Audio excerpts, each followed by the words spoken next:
Hi, deuces are wild as we're here on day 2 of the Star Ladder I-League Invitational into our second series of the day after Team Liquid was able to dispatch Faceless 2-0. And I'm back with my 4-man panel here. Guys, we've got two great teams to break down ahead of our second series of the day, starting with Newbee, a Chinese team that was invited to the Kiev Major largely on the back of their strength, of their dominance in the region. That's not so much been the case lately. They've lost to Vici Gaming J. They were knocked out of the Epicenter qualifiers recently by IG. Little bit shaky. Jack, as my Chinese Dota expert here, what's going on with this Newbie team? So this team, we were talking about, we had Faceless in this series just now. They fit a similar profile to Faceless in the sense of results. They were very dominant in their region for a long time. Basically, after this team formed last year, people maybe didn't expect that much out of them. They didn't have the biggest names on the roster, only Faith with obviously the TI2 championship. And after that, they were very steady in China. They were the most consistent team in China for a long time. They did very well in DPL and domestic tournaments, but like Faceless, they struggled when they went overseas to play against other teams. In other tournaments, they always seem to come up a little bit short near the end, especially against Liquid, which is like their nemesis, just beat them in several consecutive tournaments. So since then, even their dominance in China has fallen off a little bit, as you've mentioned. With the last patch, with the rise of IG, they've struggled to find their form, and they've had some adjustments in terms of roles, which we'll talk about for their mid player and for identity a little bit. So once again, for them, this is a new patch, but they have said this. I've talked to the players a little bit, and they're very confident and happy with this patch. I think this patch favors them quite a bit as well. What are some of the reasons you think it favors I'm Newbie curious so about heavily? that as well. So from their own perspective, it's they don't like to play in a split push type of environment against split push teams. It introduces a lot of chaos, a lot of other variables for them. For them, they're a very steady and consistent team. When you saw things were going well for them, for example, even going back to Boston, it's a very methodical team in some ways. They often like to try lane. They have KP on this kind of tempo hero. SECC back then was usually like batting cleanup.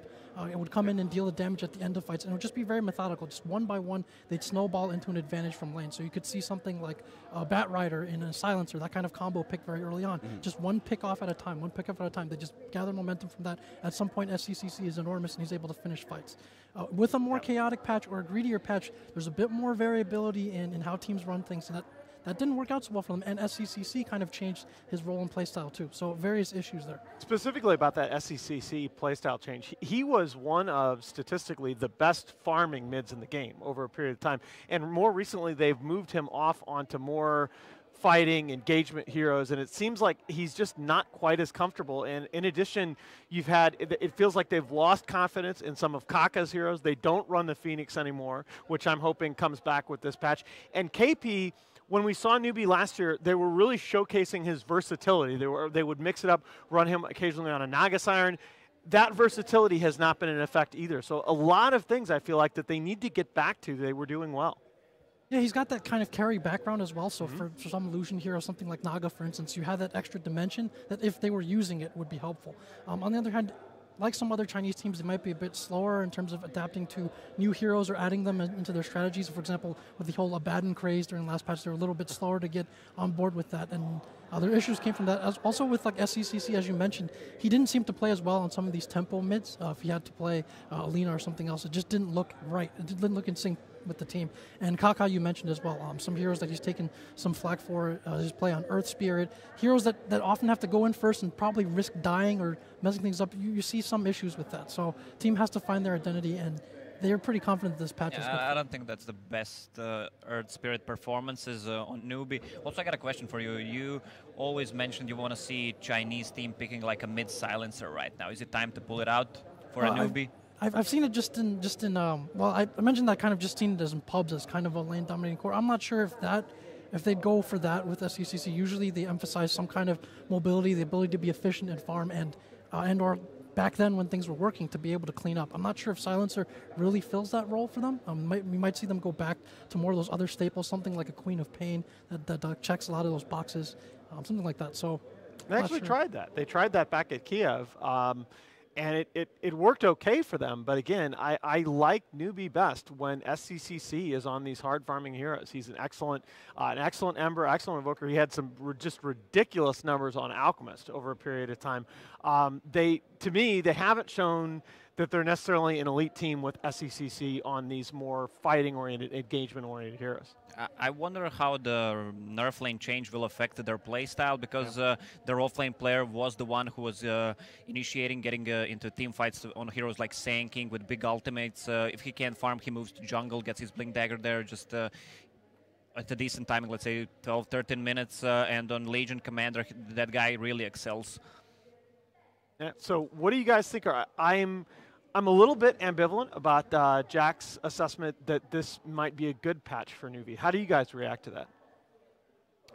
I think it's hard to say. I think like I could see in some cases, I think it's good for their supports.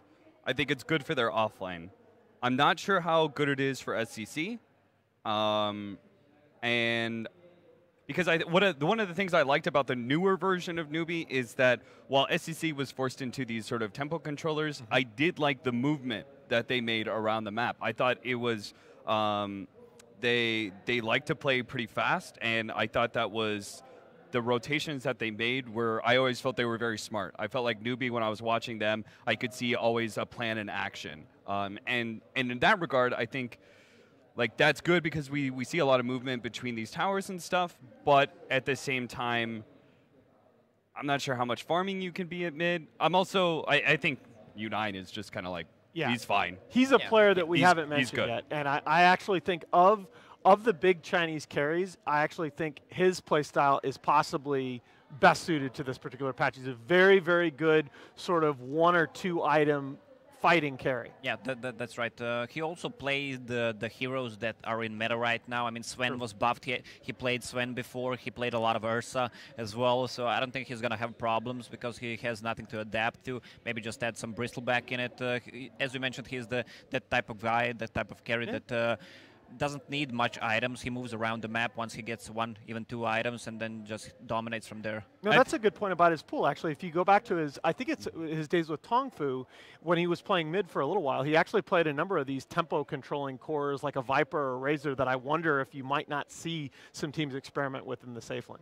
Yeah, I think Viper and Razor could be coming back. I think with the biggest thing for U9, we saw it in the previous patch, and I think it'll continue for this patch, is the importance of giving him a very strong 1v1. Yeah. I think U9 really takes advantage of that. I think he understands how the offlaner has to play and abuses that. Like, if you're left in a 1v1, you have to accomplish certain things as an offlaner. I think he abuses that quite a bit. He knows, like, this offlaner has to come forward and take farm because he knows he's in a solo lane. But if you naturally have an advantage in the laning phase, like Ursa, for example, you could just abuse this offlaner over and over again. And then once you've secured your lanes, then you can rotate around, and then that's the U9 that we see, right? He's very consistent player who always gives you strong mid-game impacts. Yeah, absolutely. Well, as we talk about Newbee and break down their roster, we do have an interview for you with SCCC. Now, this interview is in Chinese, so we're going to ask Jack to do a little bit of translating on the fly, but we wanted to bring this to you. Let's go there now. Newbee 的中单生成，我平时的话就是做什么事情都比较认真吧，不太喜欢聊天、开玩笑之类的。DAC 的时候的话，我报记者者的话，主要是因为我觉得他比较腼腆吧，比较害羞。I thought he was also a bit shy, and I wanted to encourage him, and wasn't sure how to do that, lift him up a little bit. I guess picking him up would be encouraging to him. As far as playing, I'll yell and be excited and be very excited when things are going well for us. When things aren't going well, I'll try to encourage everybody and try to communicate and figure out what to do later, how we can do things better. I'm a newbie right now, and I feel like everyone's pretty unified, on very good terms with each other, very good personalities, easy to get along with. In terms of the game, if we're losing, if we feel there's some issues,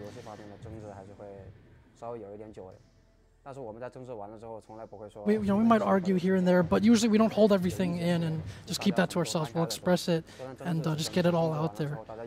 And even if we have fights and stuff, restore that good state afterwards. After JC, there's a new patch. I feel like for some teams that can play Wisp, for example, have a bit of an edge. Every team has their own play style and strategies. Like everyone can play out their own playstyle, their own tendencies that they want. We don't want to just take a one-round dive into this pool. Obviously, we hope we can play to our strengths. Hope everyone keeps supporting us.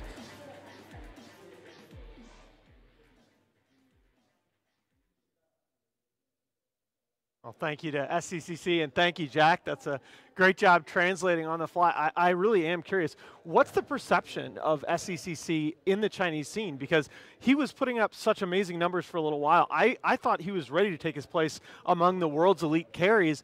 Results lately have been a little bit uneven. What do the Chinese players think of this guy?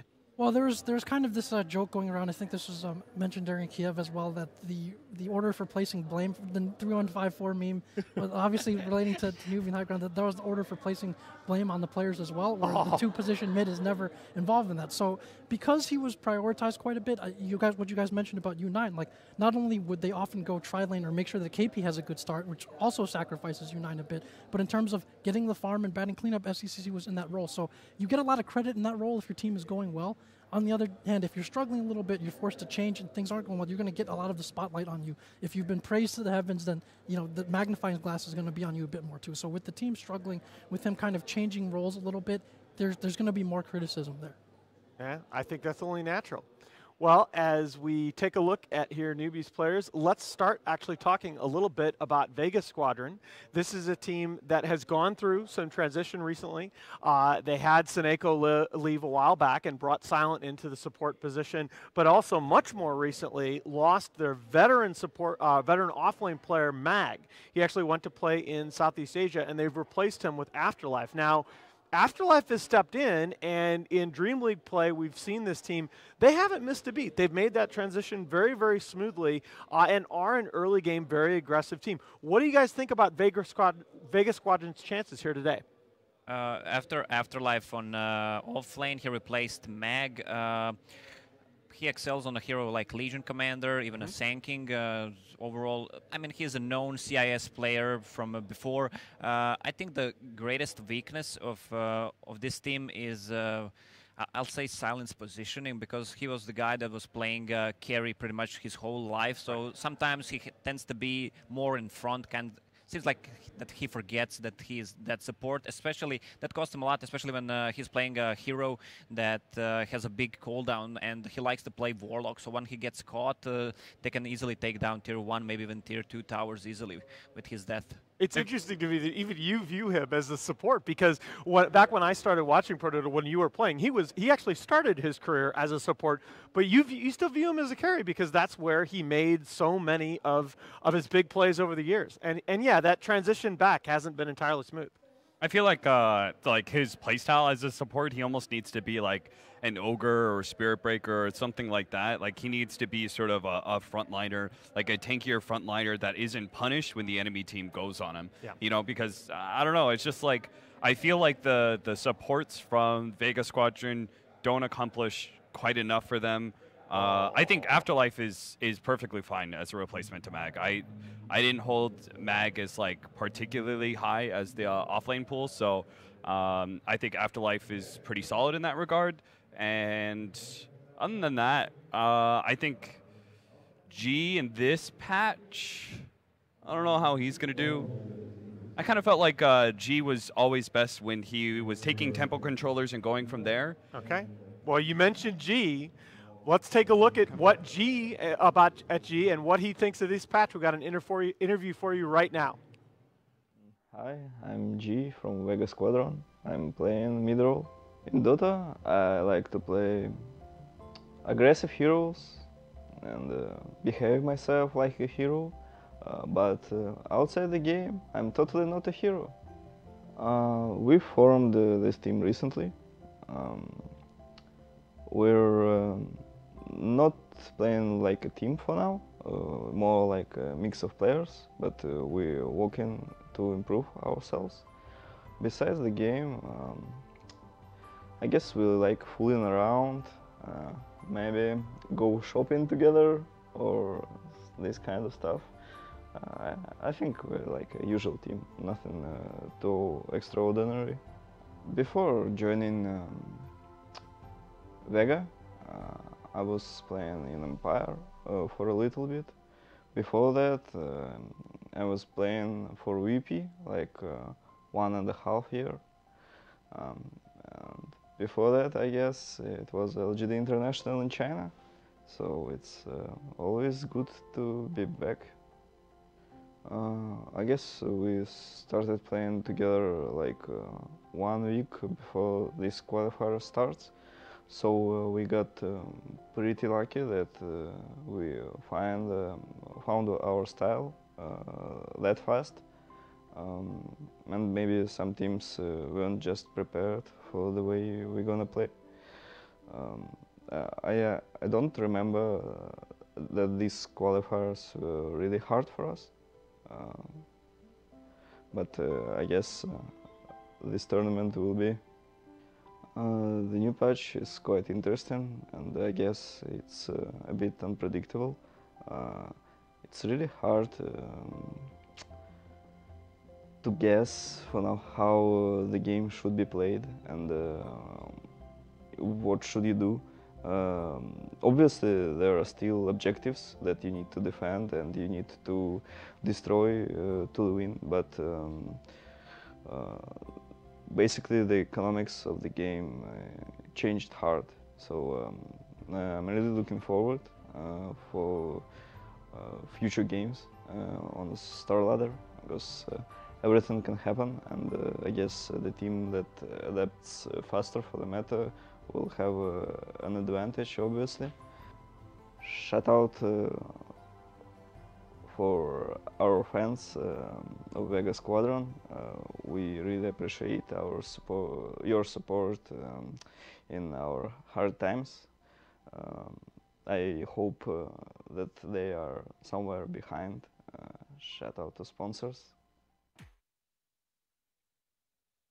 See, there was G, and I knew there was a reason I liked that guy. The economics of the game, very well put by him.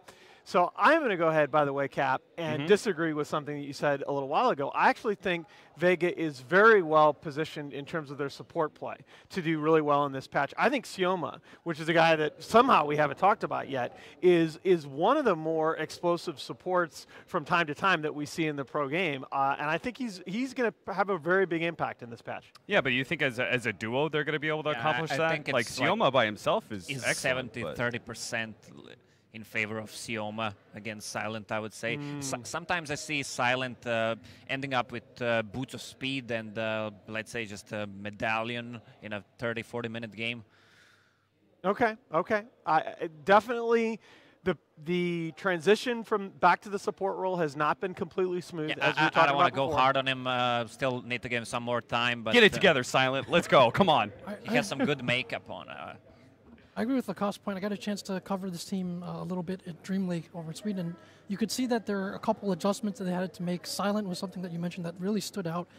The switching basically to support role instead of core, sometimes putting himself, as you said, in a less compromising position. I remember there were a couple games where he played Disruptor and he was out way far ahead in places that a support cannot be, getting picked off, and it hurt them a bit in some games. But over time, he seemed to pick up a little bit more, and you could see kind of the natural talent there and being able to do that. I like this team's drafting. I think they tend to play often a little bit greedier than other teams within their region. We have this association with CIS teams of they're just going to run at you all the time, Empire style or VP style. It's no longer Divide, yeah. Right. This team has a more methodical side to them. You'll see Aloha Dance sometimes he'll play something like a Terrorblade, and they will be able to end games very early. That became like an automatic ban against them at some point. But sometimes quite often they go for an anti-mage, something that's a little bit slower. These almost VGJ type of big core lineups occasionally as well. So I like the drafting from Sioma. I think there's like an added dimension there as long as they can execute that. And, you know, Afterlife, we talked about him. His Legion Commander was basically a must ban for everyone else in the last patch. Terrorblade became a must ban at some point against this team too, and Aloha Dance has been playing well. Something I wanted to quickly interject for our fans. You saw in that graphic Mugi on the side of Newbee. That is the same player. That's UU9. He's started to go by that name in game. I believe, Jack, that's a name that he's used for a while. That was his in-game name for a long time. Okay. But I think the reason for I heard from KP was that UU9 is also a website, like a popular website, and so people didn't want to interview him because that would free advertising for that website, which is also in the gaming scene. So well, as our draft here is underway in our second series of the day, Vega are going to go ahead and take a hero that we talked about in our last panel segment, that being the Treant Protector. Obviously, some teams are still valuing this hero. I got one more important things to say before the draft. I think I'm moving to China, actually. There's so much more memes going on in this region. I had no idea before having Jack on the panel. I was not educated in the ways of the Chinese memes. Chinese memes go deep, man. Yeah, they're so deep. Like they're like 5 layers of deep.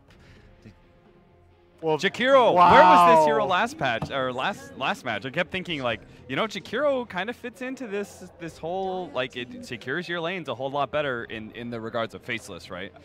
But finally.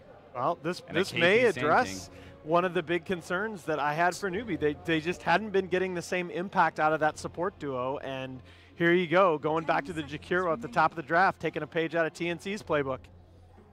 Jakiro, we saw in the previous game Ogre, not in previous game, banning Ogre against Treant Protector and first picking it if they want to go for Treant Protector. I think that's the same hero in Jakiro, it just melts down that living armor. And oh, there it is. I wanted to mention it. This is the Sioma's classic hero. I think he's one of the most played and most successful heroes. Yeah, the other being Crystal Maiden, but yeah, his Disruptor, absolutely amazing. It reminds me of Hanskin in that regard. Absolutely. And that's the thing. He plays that, and then when they put Silent on a few times during Dream League, it looked very out of place occasionally. So then you see the tree, like we talked about this hero quite a bit, but the versatility in terms of maybe in a greedier patch, he enables more late game, helps you hold your towers a bit longer. In a faster patch, he still has that use, empowering the mid, being a strong presence in lane. I think, again, this is also could be very Dream League influenced. Secret was running this as part of a tri-lane consistently and dominating those games where it appeared. So not sure if that's on the table for them this time. And for Newbee, we kind of talked about what are the strengths, why they like this patch. Mentioned this a little bit already, but the thing about simplifying the patch that's good for them is that they can be very precise with their rotations. That's always their strength as a team. When you see them play well, like exactly when they can make which rotations to get which kills, when they have that precision there, when it's there for them, that is a good look on them. And so I think this patch could very well be under those conditions too. I really at some point hope to see Newbee bring back the Kaka Phoenix. He, for quite a period of time, he and Ice were just so light years ahead of every other pro. Ice is, of course, the core, and then Kaka, the support Phoenix. They were so much better than any other player on that hero. We didn't see any Phoenix so far. Wow. Huh? We didn't see any Phoenix so and far. I'm surprised. Yeah, the hero has been buffed same as Rasta.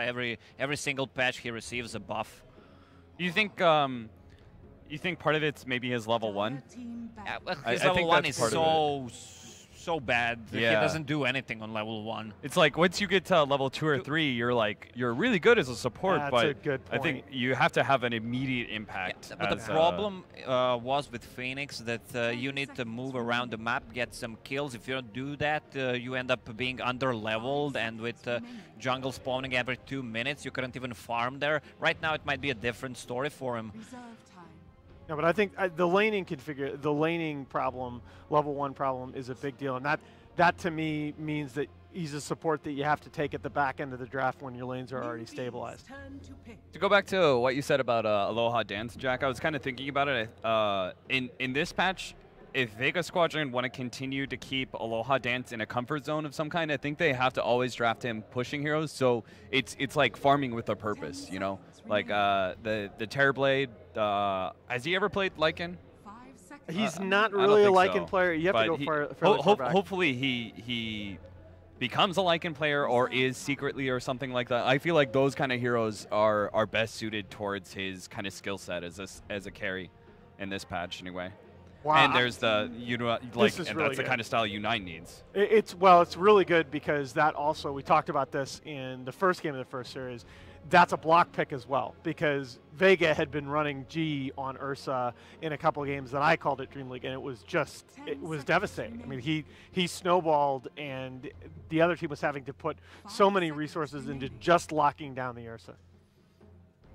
Well, with that Ursa pick, they stole it from Vega because G plays it. They also have a safe lane pretty much secured.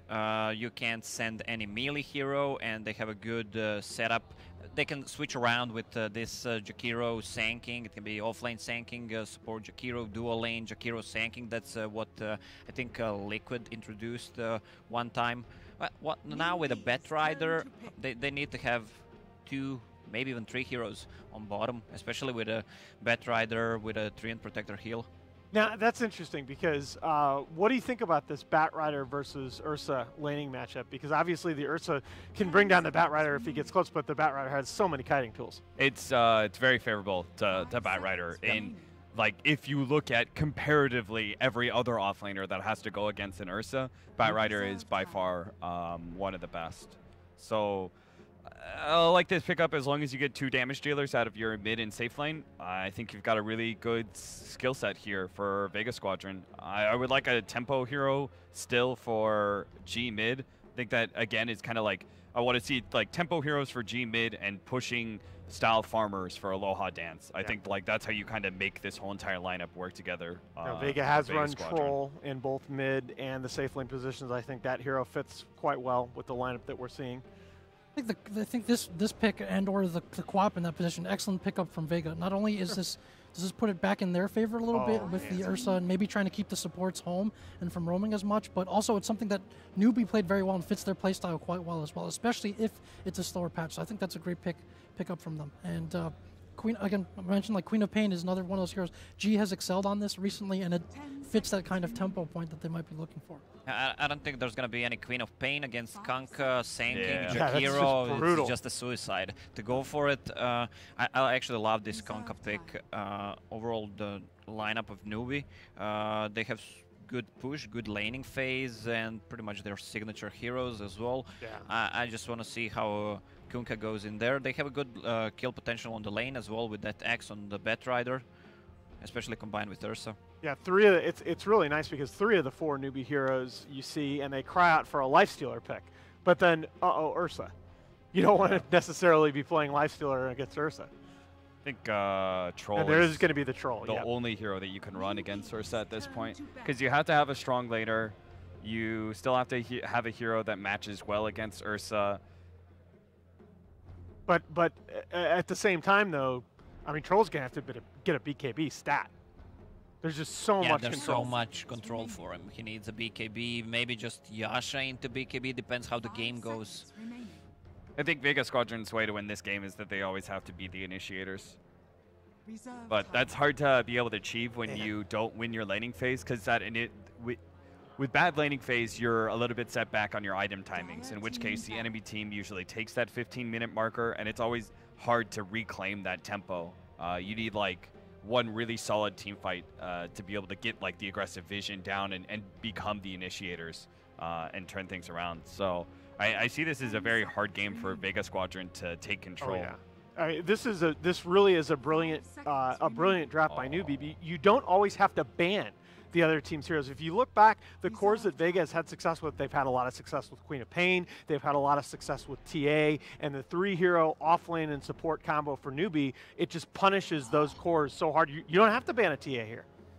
Yeah, Templar Assassin would be like the best pickup they could possibly get, but you're facing into Torrent and Jakiro, both of which have small damages that rip through refraction. And they don't know what the matchup is either. So if they choose like a different melee hero that takes them like a little bit more mid-game opportunities, they don't know if it's OD? Ursa mid. Yeah. Like OD or Storm, something that can either he can either try and imprison himself to disrupt the combo, or Storm zips out. You have to go high ground defense and better late game. I think that's your only options against this Newbee lineup. Again, I think it's the disruptor that really screws things. Boy. Oh God, they actually did it. The Madmen. I mean, it's Vega. They got no fear, but. All right. Well, they can't lean him in. They can Storm against Disruptor, and it's a little tough, but it's still okay. 5 seconds remaining. I'd be totally surprised if they maybe considered the TA themselves. Reserve time. 10 seconds. I'm on board with that. I think you you're occupying the same space as the Ursa against. Oh wow! They're gonna SCCC Invoker.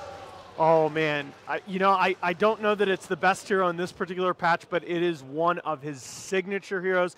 That we're talking miracle levels of farm that he's capable of putting up on this hero. I think this Newbee draft is just devastating. He's got so much setup for the Invoker. I think Newbee's draft is the best draft that I saw in this patch so far. They have pretty much everything, every single control, initiation, enough magical damage secured late game. I really can't go against this lineup. Unreal. I completely agree. I think that Newbee's lineup is just superior here. On the first 4, it was like a very easy win, I think, and then your last pick just had to be something that scaled. Jack, you going along? I like Newbee's lineup. A little bit worried if the lanes don't go well, if this Invoker gets harassed, he could fall behind. But I have faith in Newbee players saying that they think this is a great patch for them, so I'm going to pick them for this game. All right. Let's get our second series of the day underway. Throw it over to our casters. We got the classic BTS combo. Here's Coddle Guy and Merlini. All right, well, thank you so much, Nahaz. In the panel, we have Newbee versus Vega Squadron here for our second best-of-3 series for Day 2 action of Starlighter. Ben, panel pretty damn unanimous that this is one of the best drafts of the tournament. Newbee have this one in the bag. Are you with them on that? Do you think there's potential for Vega to be able to pull this one out? I don't like the draft as much as the panel, just because I think Invoker is particularly weak, and I also don't think they have a good solution to Batrider. Batrider is very, very strong, I think, in this particular patch, and they have a lot of team fight, but no good defensive saves. I would say, I guess Boat's okay, but people are still going to burn down, and Queen of Pain is ridiculously strong in the laning phase, and this patch is, from what little we've seen, the laning phase is very, very important because racking up those denies, you snowball way earlier than before. And Newbee do have that kind of potential lineup for some serious snowball action here. We're going to get underway now, and already some frisky movement going to be coming out from Vega's side in particular. Look how deep already this Batrider has committed. Afterlight hanging behind the Tier 1 tower at the moment. Vega are trying to posture up into some early aggression, maybe walk away with that first blood bounty here. It's very difficult for them to lane up with the Batrider because the X is just really strong. X Torrent into Fury Swipes. He's, especially without the Shrine, he's not going to be able to do anything, so he's going to try and creep skip. He also bought 2 TP scrolls at the start, so in case he gets in really deep, he can always TP out, which is also pretty nice. I do like the play from him. Just make sure you don't get owned in the lane by Ursa, and all is good. So lots of extra attention here to try to secure this bottom lane for this Batrider as best as possible. It does look like Newbee are going to be able to secure the bounty for themselves, and they're going to wait for the Batrider to be able to go for that attempted pull that you were mentioning here. But things continue to go a bit straightforward as planned here. We'll see a mild shift, but it does look like they're going to be rolling with a more defensive Triad, I'd imagine. But they're still kind of lingering. They're going to keep the tree down here for now. I'm curious about his early game intentions here. Did he get with that level 1 Nature's Guise? I imagine he's going to be, I don't know, I guess just creeping for now. He's eyeballing the Kunkka a bit. Maybe could go for a courier snipe.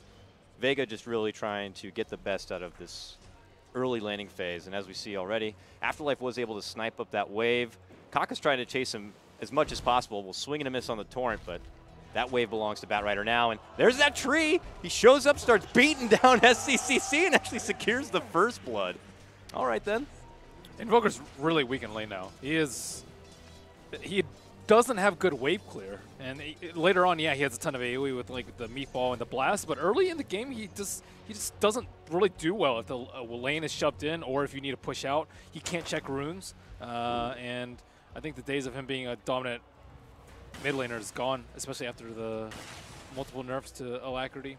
Tree now is able to keep him in check, and this is suddenly forcing Kaka to be at attendance in this mid lane. It looked like he was denied his sentry ward, so the Tree is able to kind of remain in the dark, and they plant even a new obs ward for Vega kind of aggressively in that mid lane. And if Kunkka is being pulled away from that bottom lane, Batrider's not nearly running into as much of a threat, and he gets to coast through a decent laning phase where it would have been a huge problem before. So Tree will continue to just waltz around a bit and kind of give the Batrider that bit of info in case the Kunkka does rotate his way back down there. Plus they have the wards, so lots of free space for Afterlife to gauge out how the laning phase is going to be going here. While on that other side of the globe, we do have the Sand King and his 1v2 kind of a matchup, and I imagine things also coasting pretty nicely for him. Yeah, he's just quiet. Just quiet, you know. It's a KP classic. Kaka, I'm seeing him trying to go for the rune. Oh, and it's going to be Kaka who grabs it up. That's a lot of damage, though. I don't know. That's almost. Oh. Hey, how convenient. Gets a regen rune, even drops down the Torrent just to be sure the tree's not going to get up behind him, and he'll be able to walk away with that. Already decent impact coming up for Sayoma in the early part of this game. And we'll creep in some extra levels here. He gets his own bounty on the other side, and SCCC will be able to kind of match up. But as you can see, he's already trailing behind a bit. Queen of Pain, 12-5 denies to the 4-3 of the Invoker right now until he can get some few levels going. Yeah, G went for the double null build, so that means that Invoker has to go for more Exor so he can actually deal with the lane and get some more last hits. But he also has to go Quas to deal with the Shadow Strike, so he doesn't have Alacrity for extra last hitting, and he's going to fall very far behind, I think, in CS. He has 4 last hits. Yeah, it's tough right now. Real tough, and it's not going to get any easier because Sayoma, that tree, he is really excited right now of a potential opportunity the Invoker can move forward, and he's been off the radar this whole time. In fact, they're actually going to dish out a scan. It reads positive, but it's too late. They're going to make the move. It does look like SCCC will be fine on this front, but the threat is still there, and this is a serious bullying coming out from Vega. Yeah, Quap has more denies than Invoker has last hits. And those denies mean more now than they ever did in the game. So very, very hot start for G there. The level difference is actually not that bad, though. SCCC is level 4.25, and G is 4.75, so it's not the end of the world for him. Do you think there's going to be a point where that little bit of a difference could be where Queen gets to like 6, let's say, just ahead of the Invoker, and can maybe get that first takedown with that Sonic Wave? I think it'd matter more in other matchups where Invoker actually gets something at 6, or the opposing mid laner gets something at 6. But there's no like huge spike for Invoker, I would say. Maybe at, yeah, it's all pretty steady, I would say. Oh! Uh-oh, of all the runes here, it's going to be Sayoma picks up the haste rune. He blasts right past where Kaka is and just swipes up the bounty instead. Takes that one away, drops down a new obs and says, I'm going to go to the mid lane. SCCC is probably a little bit of trouble over here. This guy still has a haste. He's actually not going to be running in quite yet. I guess a bit too committed under the tower at the moment. Obviously waiting also for the guys to kind of kick in. And he'll look for yet another new opportunity to really punish this Invoker. Oh, and a Courier's coming. Can you root the Courier and take it down? Oh, one more punch. Boom! Man, that tree hit so freaking hard. Courier's gone now. And when you're looking at the draft lineup and you're fearing for Vega and how things are going to be going in the laning phase, it's looking pretty good so far. They're getting a lot going their way. I think it's up to the Ursa to create space. He has 10 stick charges, and Mookie has the highest last hits in the game, but he's not going to be able to get that much help. Like, that's not a great Sunstrike partner. Sinking doesn't have Blink. Like, they don't have other great heroes for Roche. Looks like they've been able to drop down the field here for KP, but he's got that early point into the Sandstorm. Seems like everyone's picking that up now after the buff. I don't know if he was nursing the point and decided to put it in at that moment, but I guess thankfully he has it now, and it will get him away from potential trouble. And back to the other side here. And he tags the Shrine too. Level about nearly 4.5 for that Sand King. While we see Bat Riders at level 5. Newbee stretched thin. They can't stop the Bat Rider. They have no Observer Wards on the map right now, and they have to protect the Invoker. So they don't really have that many things for them going on for them right now. Like Sand King, maybe once he gets 6, they can go for a kill. They don't actually have a good interrupt for the Epicenter if they have like an Ice Path follow-up. SCC is in serious trouble. They're going to drop down the obs just to get the extra bit of vision, but look who's getting involved. It's Silent showing up. A forced rotation is going to be there. The Sonic Wave is going to be committed to go for the finish. A rotation does come out, but they glimpse that guy right on back out, so he can't even get the free XP in the lane. And I think he has to be worried about TPing back to lane. Like, they could just do the same thing minus not having the Sonic Wave. There is a regen on the Queen of Pain. How less game here for Vega. Convenient haste rune earlier there for the tree. Now a regen going to be pocketed up for G after they get into that little skirmish. Look at these wards. You're talking about the lack of wards here for Newbee. Vega, all these wards, all this attention, all around the mid lane. It's ridiculous. They need Jakiro to start hitting towers. I think that's going to be really important. They need to start pressuring this bottom tower so that Vega has to come down here and respond with the Treant Protector. This Treant Protector is a big thorn in Newbee's side. What level is Jakiro? 4. So 2 points of Liquid Fire. He could definitely do some softening up on these towers early on. But softening isn't going to do the trick versus the tree. You have to take it down in like 2 minutes, let's say. Although the Liquid Fire is very good versus the Living Armor, it kind of works the other way around too because you can't slowly whittle away over a few minutes. Just negate each other out a bit, but yeah. Anytime though they do step away from the tower, you can bet that tree paramedic is going to be there to kind of restore the heal. Troll's also level 6 too, so they have added kill threat from Queen of Pain.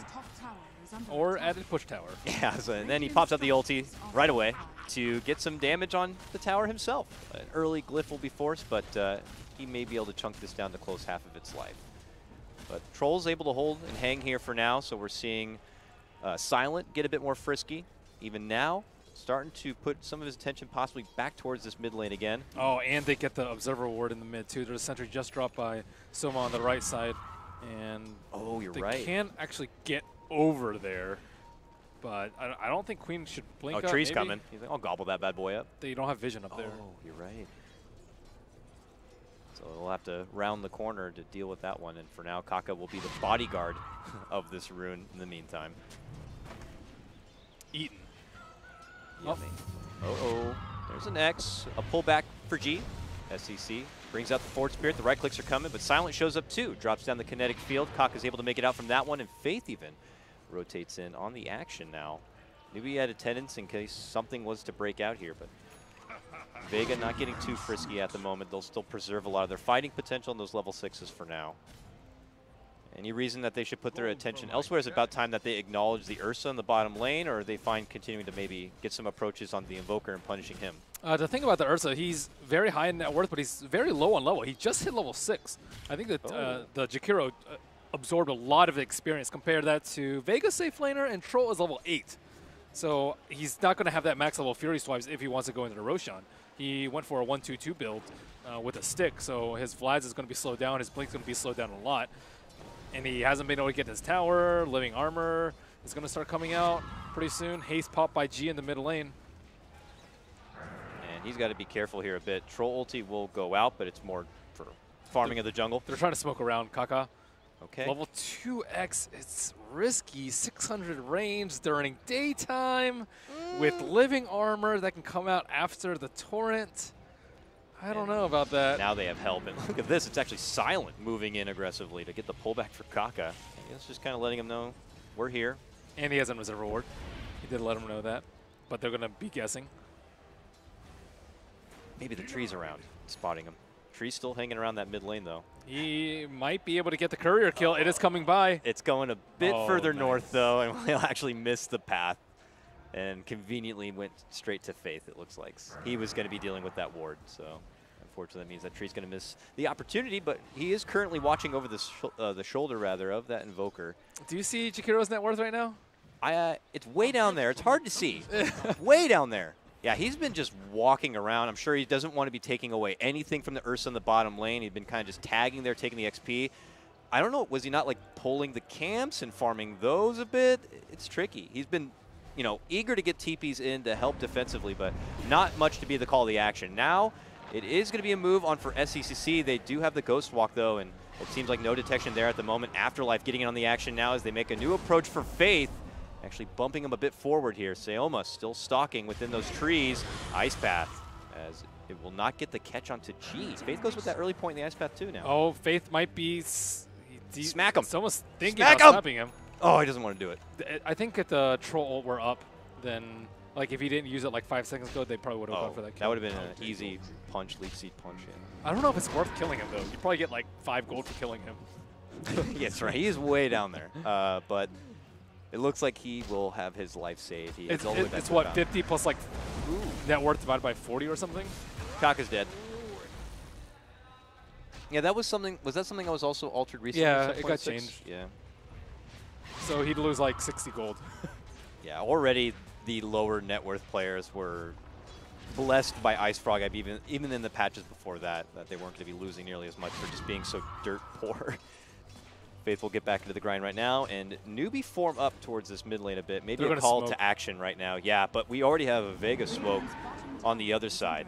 Is this to play? Is this to get into the Roche pit? Kill Queen, I think, and go in a Roche pit is the play. That would be a great follow-through of action. G's going to get spotted. The X is going to be coming out, but Silent drops down the Static Storm right on top of their head, and G's going to be able to make it away to safety. And now it could be a turnaround play coming in from Vega, spotting out Kaka, the weaker link at the moment. Sonic Wave goes through, but is not able to catch and get the finish on this one.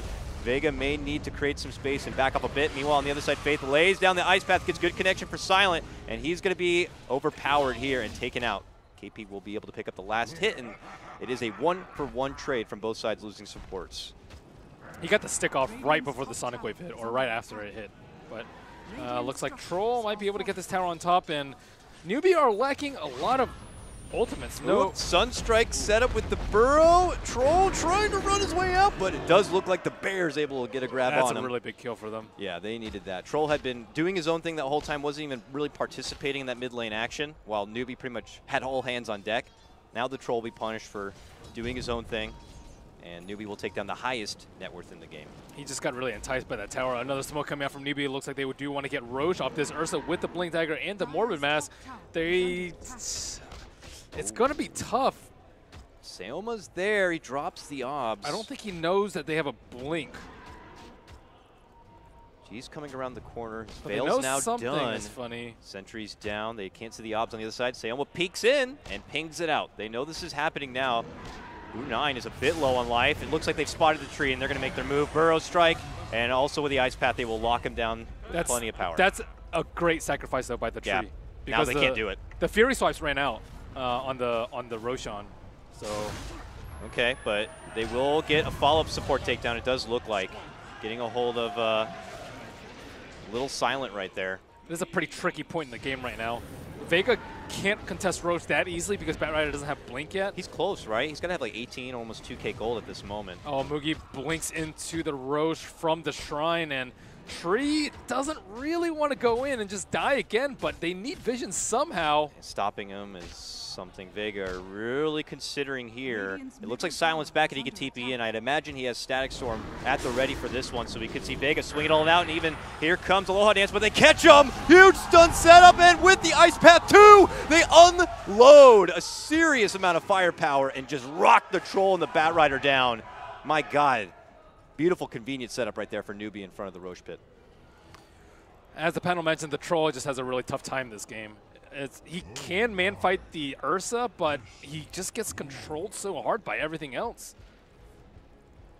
BKB is going to be damn mandatory. I mean, even Lacoste was saying he might have to do Yasha straight to BKB at that point, but I don't know if that helps the case or not. It is certainly not feeling like Vega are in fighting contention at the moment with the amount of control Newbee are sporting. Batrider Blink has got to be something of huge importance here for Vega if they want to start getting some pick-off plays, but it looks like it's push time now. Macropyre to burst down the wave, and they're going to put their attention on this tier 1. Yeah, actually, I think it was the Batrider that didn't have great positioning in that fight. He was like too close to the Troll. He needs to be able to like Firefly down and just napalm inside the pit if you're scared. But there's really no good excuse for them to all be clumped up and just take a two-man torrent into a boat. That is an easily lost fight. Yeah, that's where you kind of question like what G was saying in that interview where he still kind of felt like the team is still working about being a team and not just a bunch of individuals. But here we go. Epicenter. Set up and knock him down. Quick pick off onto Seoma. The Blink Dagger debut. Very nicely done from KP there. And Vega just continue to get back to their grind of farm, though. Newbee's potential continues to rise quite a bit. Now it's going to be Mogi. Is it Mogi or Moogie? I would say Moogie. Moogie. Moogie. Is, a.k.a. U9, by the way, is swiping his way through this tier 1. Newbee are kind of moving as almost a brotherhood here. Buddy-buddy system. They have 4 top. They know Bat Blink is potential, and they want to be there to bail each other out, possibly.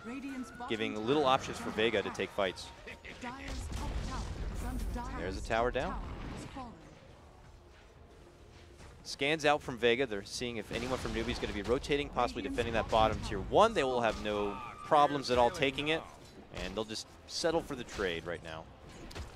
Batrider needs more farm very fast. They need this Batrider Blink Dagger to be able to do anything, but like he's in position, but he doesn't have Blink. It's going to be... How does he go in? He had 1,700 gold the last time we checked on him before that previous fight. And yeah. He's stuck in the same spot yet It's again. because he died at the Roche pit. Yeah. Very possibly game-deciding fight. I'd hate to call it that quick, but we'll see if Vega can kind of get back in this one. They've already made their move in. The big bad bear slashes down that Batrider, and he's going to get denied even longer for that Blink. And Newbee are not going anywhere, it looks like. Still have KP waiting in the wings with a Blink Burrow set up there. Anyone for this Ursa to get his hands on is really not standing a fighting chance. And they'll get the finish also on this tier 2.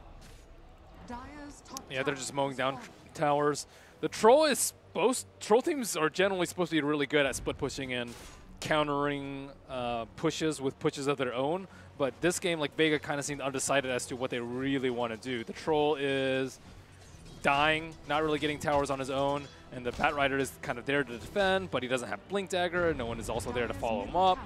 And that means that, like, I would imagine everyone else on Team Vega is kind of with a big question mark on what we're supposed to do. I mean, what would G be doing in this situation if he doesn't have the setup power with the Bat Rider there, the Troll's kind of half between pushing towers on the side and being involved in fights?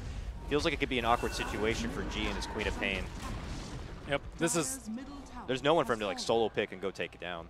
These supports are always going to be with the team. Yeah, the supports are just clinging onto their cores, helping them push down towers. And tree armor is useless versus this kind of push, where you just take 4 towers in very quick succession, and they don't want to fight because they have Aegis on Ursa. This is just going to be Newbee going down that agenda. We got top, we're going mid, we're going to go bottom, and it feels like it's just a fuse slowly withering away. They're pushing Ursa's one of the worst to push high ground, though. Okay. Or Invoker's not terribly great, too, because keep in mind he can get lassoed into the base. So that's always something that you have to consider. But at the rate that this Bat Rider is farming, that's not going to happen. Yeah. Or maybe Newbee could end up finding picks and being able to just push into high ground objectives after those picks. 19 minutes in. Okay, they're going to smoke right now. Vega, 3 people. Where is the Troll? Troll's not even with them. Okay. They're going to go as 4. They're going to hope that between these, with a Static Storm, with a Sonic Wave, and the lasso, that's going to be good enough. Who do you even pick amongst this Newbee group here? And Aegis is down. So anyone, really. Okay. They're hustling their way down there. Anyone but the Jakiro. Jakiro, unfortunately, is the closest one between them and the rest of the team, and he could be the one to spot the smoke and just tank the gank, which is more than fine for Newbee. All right, you know how to tame a dragon, but, you know, it's not the worst thing in the world for Newbee at this point.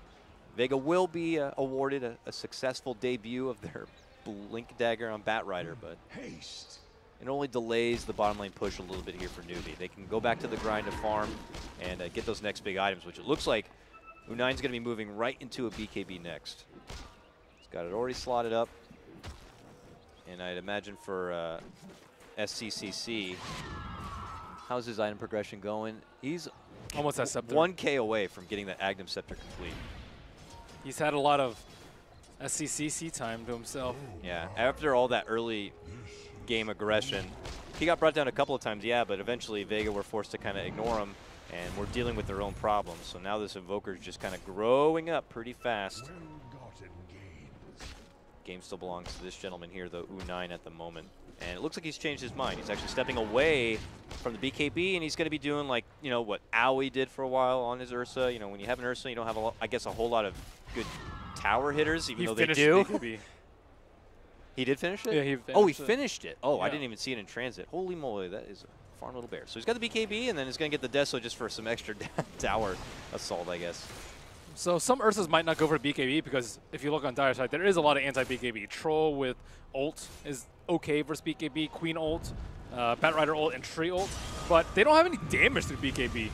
They get a pullback. It's on Kaka. They will take down the Kunkka support. Another successful gank here for Vega in the bottom lane. Mostly inconsequential kills, though, because there's no objectives to claim, and Newbee's just stalling time for Roshan #2. Yeah, they can't follow up with any sort of +1. There's a little bit of pressure coming through that bottom lane, but Vega are not about following through with it, so they're already heading out the other direction. Vega need to figure out how they want to tackle Roche #2.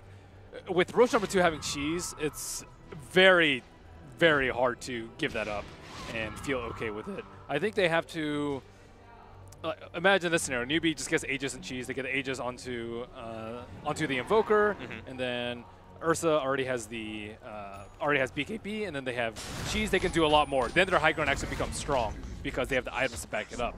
But I think they need to take a fight before that. But they need BKB on Queen, I would say, before that. That's like 2,000 gold. I don't think he's going to have it before the Roshan fight. But they need to fight soon. Newbee's already cinching the noose around that whole entire top area. There's no towers around that area for Vega. They've lost 4 towers up there. Yep. All they have left is that shrine. Seriously, no access points whatsoever. And the Roche Chimer is looking pretty damn good for Newbee. KP goes for an Epicenter into a Sunstrike combo onto Batrider. He is dead. Oh, Sayoma also to go down here is forced to dish out the root, but Mr. Mugi will be more than happy to chop down the tree. And now the Roche is going to be spawning up here momentarily, and Newbee are going to have a front row seat to take it here. Vega are probably going to be forced to head down south, maybe pressure a tier 2 to trade. They might be forced into a situation where they have to fight without their BKBs, though. If it were an 11-minute Roshan timer, then they'd be okay, but it's like an 8.5 minute. So neither the Queen nor the Troll is going to have BKB. So this is a really tough spot. Do you give them the Aegis and G's, or do you fight without your BKBs? That is probably the hardest decision they're going to face this game. I mean, if they take a fight, they lose, and Newbee get the Aegis and Cheese regardless. Yeah, it's like the game might as well be over at that point. Yep, they'll just give it up. It looks like they don't even know that Roshan is being taken down. So if they had better vision around the pit, maybe they'd be better informed about what they can actually do. But they'll see Roshan go down right now and then decide that they definitely need BKBs before the next fight. All right, so there is going to be a clock ticking here for Vega. At this point, I'd imagine Newbee have no problems at all just moving forward to that bottom lane. They've already drawn it out on the map, and they're going to be dealing with it and starting to take that tier 1 and tier 2, and that's pretty much all the time Vega have before they're going to need to have those BKBs and prepare for their own high ground defense. But already KP has potential to get the pick onto G. He has that Yules now, sets it up on. G goes for the TP out, and it will be fine. Ice Path comes just a touch too late.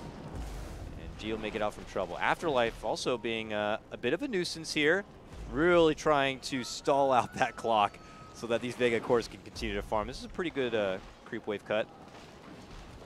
Newbee's doing a really good job, though, of pushing in the lanes. Like, Afterlife got this lane on bottom, but SCCC was pushing out the top lane, and then he uses Force Spirit to continuously push. It's something very common amongst Invoker players, but it's still something that's very important because you don't want to lose a lot of towers because they do have the Troll, but the T1 tower on the top side is still up, and Newbee are going to be able to take this down before Vega even approach that tower. Yep, there it goes. And no reason to stop Newbee from moving in for a tier 2 as well. Yep. I mean, they're pinging their tier 1's getting pushed in the top lane. I don't imagine they're going to rotate to defend it. I mean, Newbee are just going to go tier 3 if they keep pushing, though, on Vega. So Vega have to back after this tower. There's no question about it. Any reason that Newbee back once they see Vega rotate if they want over? To set up for a play with the Sand King, it looks like. But the thing about Jakiro is his Liquid Fire does a lot of damage to towers, but it also keeps your creep wave alive because of the attack speed slow. Yeah. So your push goes on for way longer than it would normally. So 6 towers down. Yeah. And counting. Obviously a pretty chunky economy difference right there favoring Newbee at this point in time. With all outer towers pretty much eliminated, it's on them to be able to move forward into a high ground push. Damage. If only he had pure damage on Macropyre, he could have killed that. I like that Ags. It's great if you're like, if they're sieging into your high ground, you're just like, don't push this lane. It's not even Ags, it's just level 25. Oh, it is? Yep. I mean, Jakiro level 25, though, is quite the feat. He has XP gain, though. So he has a much better chance of getting it than other supports, I think. He's also way tankier than other supports. Like, if you're a Disruptor, you'll die. Like, Ursa jumps you, you're just dead. Yeah. But Jakiro has a lot more HP, and he also farms a lot more because he has a way better AoE. Radiant use scan. They got it. It is a read onto Afterlife here. And look at this. They're going to bungee in the bear. But it looks like Afterlife heads the other direction. Was that X really necessary? I guess they really wanted to cautiously see if it was just the bat or the... It could have been Vega plus a smoke behind the bat. Ursa maybe. has Aegis, Cheese, and BKB. Or, hey, sorry, just Cheese, BKB, and ult. Newbee, I guess, just, you know, practicing discipline. You know? Don't want to give Vega anything here. They're looking to play some good, clean Dota. More X's to send in some scouts here. KP will look things out right now. They need Gem on Radiant side. They're definitely strong enough to carry one right now. And it's just very difficult to play against Tree if you don't have a Gem. Is there a moment in time where you feel like Newbee may be just drawing things out a little too long and not taking full advantage of the momentum they've already built up for themselves? Like not closing this out? They could just actually stall too long to a point where Vega could become actually powerful? Maybe once Invoker gets 6 slotted, but that's a long time away. I think it's always better to be cautious, I think, with Ursa, just because we've seen it so many times. Ursa gets a good early game, he does a couple Roshans, they want to push high ground, they lose the high ground push, and then you lose the game. That happens very, very often because Ursa is just that kind of hero where mistakes are punished way more severely because you can't end the game. Here comes Newbee now. They're going to be heading all the way north, it would look like, or at least reclaiming the Vega jungle, taking away a lot of the farm potential here from Vega, so they're kind of just stuck like sheep on their own side. They are prepared, though, for the high ground defense. One other key item, aside from the BKBs, is the 4-step on Batrider. You need it to be able to drag people inside the base. But Kunkka can theoretically counter it with a defensive X on the hero. Yeah. Yes, he has to be really fast on that. But Kaka, 9K, KPS Yules too. It is something else to watch out for. I imagine this bat's not going to have a BKB anytime soon. Nope. There is some good defensive bat potential there if Newbee is quick to react. But if there is the opening available, Afterlife could get a good kidnapping and force Newbee to slow down their push when they're going to be outnumbered. But that's pressure on Vega. We'll have to see. As for now, they continue to kind of stall things out, push on the side, and try to prevent Newbee from moving forward here. It looks like. Okay, moving in now. Oladance just shreds apart the Kunkka. With the power of the BKB, he just walks past the ice path. They're able to get the lasso catch and grab and takedown of SCCC, and it's going to be Vega looking to unload. They wipe down 3. They'll only lose the Disruptor.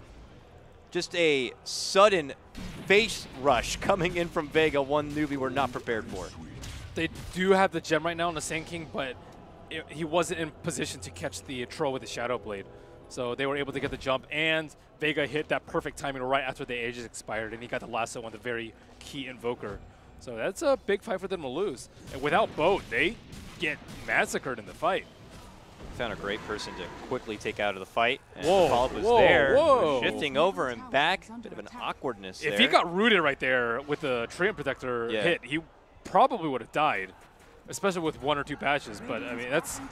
Whew, that could have been so disastrous. All right, well, looks like Vega, after that skirmish, they're able to move to the bottom lane and secure that Tier 2 tower. And they've got to be feeling a bit more confident now. Yep, they have no way to control the Troll right now. So, Troll with BKB, what can you actually do if you're a Newbee? Really? Yeah, kite, I guess. You have to start getting 4 staffs and hope that you don't get caught out from them. It's really hard to kite versus their lineup, though. You have Brutes from Nature's Guy's hit. You have Root from his ultimate. You have Batrider Lasso. There's a lot of ways to actually keep them in place. So, and 4 staff is okay versus, I would say. But like Solar Crests or anything? Yeah, Solar Crest would be really good. I would like Solar Crest on them, but they haven't itemized that way. Faith is trying to finish out what looks like a Yules, which, you know, again, is not going to help too much against the Troll BKB, but, you know, might help get rid of any sort of other backliners or supports, or, again, stop a Batrider from getting a good lasso play on someone if Newbee are trying to push into the high ground. I think it'd be more so on Kunkka to get the Solar Crest. Kunkka actually went for a Hood Urn. Hood is decent, but I think that's... it's a short-sighted build because it's really good in like the 15 to 30. Yeah. But later on, a Troll is going to be a big issue, and you don't have any items to deal with them. Hood does absolutely nothing. Ooh, Epicenter. Going to be executed in the mid lane. We didn't get to see much of it on this screen here, but I guess they were anticipating the approach from Vega, and it just doesn't happen. So suddenly Newbee are going to be down a big ulti. And Newbee are hanging around the pit, but it hasn't even been 8 minutes yet. And yeah, we saw the chat wheel. They did take the timer. Oh, wait, did they not take the timer? Yeah, Kaka took the timer, so he knows. Yeah, I don't know. Newbee a bit anxious here. Now kind of not as foot forward as they were in the first half of this game. And Vega just kind of get in there, guys. In a good position. Yeah, it's like just total role swap right now. Ever since that fight, Vega clearly more confident. And Newbee are just kind of taking things much more cautiously. Very awkward moments for him too. Oh, they have the gem on Bat. That's really bad for Newbee. Now both teams don't have vision around the pit, but because Vega trumped them in the last fight with the BKBs and the Troll running free in the fight, Newbee have to be the ones that are very, very scared. So only one shrine is up around the pit. Newbee's shrine is up. Vega's is not up for 2 minutes. So Vega, if they look for a reset, it's not going to be as clean as they would hope for. Here's Newbee's opportunity to try to move in and get a good fight and then maintain the area of the Rosh and take it for themselves. The smoke's popped. The detection's ahead of them, but they are going to be able to try to make the jump there for the Troll before he has the BKB go off, but he gets moved out of the way of the path, pops his BKB, turns around, and Mans fights the bear. But the bear is able to shrug it off a bit, but now gets locked in his place with the bash. And it's just Aloha that's going crazy right now. He's able to shred right through the bear. Faith goes down 2, and it is going to be a quick escape coming out from SCCC. Was that a force? It shoved him like away from the trouble. He was able to get the BKB off, and now they're able to spot out SCCC, and they finish him too. The sentry on the high ground. Woof. You do not want to go in the Troll, but I think Troll's position was just really good there to be able to pop the smoke. His team identified where the fight was going to happen. He's not really under any threat to not be able to pop his BKB. I don't think they have enough burst to kill him because he is the most farmed hero in the game by a pretty good margin. And now he's about to take down the Roche too on top of that. Vega now in total control, it feels like here. Yeah. And the Ursa probably need Basher. The Dezo's good for breaking high ground, but you can't man-fight Troll without a Basher. Once he gets one bash on you, it's over. Yeah, what you saw there. Yeah. Man, he couldn't even move. That was just disgusting. Yeah, he popped his ult a little early. He wanted to use the ult to burst down the Troll, but then he didn't have it to get out of the root. Disaster. Well, we need some Toby chat wheel up in here. Yeah, the commentators should have their own chat wheel that the players actually hear, you know? You have your soundboard. Oh, yeah. If That's only. true. Yeah, some of those sounds, unfortunately, they copyright, but I guess there's no rules now from Valve. We're in China, dude. That's true, too. They have KFG. No rules here. Newbee on a recovery path here. We have SEC trying to split push things out a bit. As the relevance of this Ursa seems to fall off a bit, is there a chance for maybe the Invoker to kind of step up for Newbee's side? He needs to force out the BKBs. It's always Invoker's job. You either kill people before they BKB, or you you sunstrike them during like a burrow strike or something like that and get them low enough to the point where the BKB doesn't matter, or you force out their BKB super early and then you just destroy them later. Vega are coming, though. They're one that's looking to press things forward and try to maybe consider high ground push. SCCC moves in with the bungee. They send him back before the X even is committed.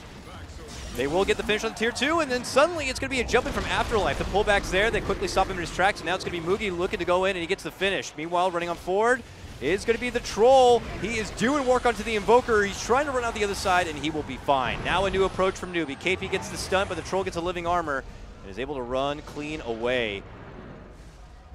Glimpse on back, and Vega step off. That was really awkward. They didn't pick up the gem quickly on the Batrider. They almost got the Invoker kill if they had that gem. But now Invoker is going to go for a Lincoln Sphere. He'll probably have it by the next fight, so going for a lasso on him is not going to be reliable at all. I'm very surprised Batrider went for the Shadow Blade over to BKB. Shadow Blade's nice for getting a jump, but BKB is amazing. They have 2 Yules and all these ways to stop you, in that case, but Afterlife has his own plans, it looks like here. The thing is, if you get like one key pick off on a core, like if you kill Invoker because of the Shadow Blade, and then you like force out a buyback, that's potentially game winning. So it's a high risk, high reward play. But now he doesn't have BKB, and he's not going to have it for a very long time. He's going for BOTs I guess you could figure that by the time, let's say, Newbee, if they were to somehow get a grasp back on this game and level it back to Vega's side, by then he should have built up enough to maybe have a BKB. By the time that if they were to be back on high ground defense duty. But it has been all Vega outside of their base and forcing Newbee kind of a bit back now. They're all congregated inside their own base with only Faith at the moment pushing out the bottom lane. Vega have one more outer tower to claim here, and a little bit more free money. You were saying a bit that Newbee have kind of a harder lineup to be able to push into the high ground. I imagine for Vega's side, it's a little bit easier. You have a Batrider to jump in. Towers. Troll can just run up in front and go work and just force Newbee to react to it. Yeah. They also have decent sustain too, like living armor. Maybe if they had a solar crest, it'd be a little bit easier too. They have AC on Queen of Pain too, also good for sieging. My goodness. All right. Now it's going to be Newbee defending. How the tables have turned in this game. And they're unleashing what they got to spam out the way, but the move has been made. Immediate Yules is going to be there. The Troll turns it around and looks to focus fire down Kaka. That means there's going to be no boat in this fight. He looks to go for the next target. It's going to be the Invoker. He gets off the Ghost Walk and runs on back. The rest of Vega, though, they're eating a lot of spell damage here, and they could crumble down. First to drop is going to be Silent, and now they look to get a hold of a low audience. Can they get the finish here? They're going for it. They will get the Aegis down. They get the follow-up takedown on G, and Newbee could quickly gather around and get the finish on the Troll 2, and it looks like they will. Newbee have been able to hold the high ground and get the better end of this fight. Invoker had a buyback, though. They got... That was almost a disaster, though. Queen of Pain just clipped him on the very edge with the Sonic Wave, but it looks like at least one hero is going to have to buy back. SECC's already knocking on the Dang. T3. He quickly went the other direction. This mid lane was conveniently for Newbee pushed so far forward that suddenly they're already sieging in the high ground a bit. Afterlife's there. He's trying to Shadow Blade burn his way through all these creeps, but like you mentioned, Troll and Queen are out of this one for like a minute. They both have buybacks, but one of them has, at least one of them has someone's buyback. going to have to get there. They will try to slow it down with the Glyph, but there we go. It's going to be the Troll, it looks like. I don't know if G's going to be following suit quite yet. He could once he sees something to potential break out. The Tornado EMP is there.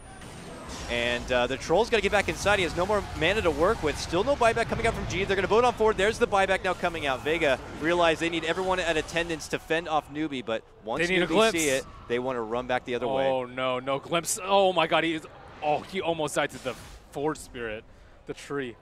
Invisibility. Oh, we didn't catch that on our screen, but you're right. The tree just barely making it away and alive. He had a shrine to, he was that scared. Oh, that was a disaster.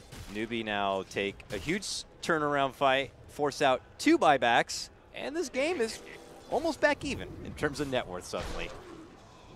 The tables have been turned again somehow. Yep. They can heal up all the damage on T3 with the living armor. And how are Vega going to win fights? The way they won the last fight was by killing the Kunkka early. I think killing Kunkka is the most important because you're not going to win the BKB wars through boat. And again, you know, when we saw the attempted high ground approach from Vega, Bat leading in with a lasso and without making the investment into the BKB, just gets immediately used up. And now you're seeing Vega throw themselves into the base for a fight where they could have just extracted one Newbee member and got a guaranteed pickoff. But Vega have to deal with this situation now, and they smoke and they look to move on in and hope to maintain control of this game that they had to already take back once. There's the X. Moogie's going to go on a scouting mission here and heads back the other way. Shrine's up. Newbee's very good about fighting around the shrine, though. They're kind of trying to lure them into that area, which Vega are wise to their wiles.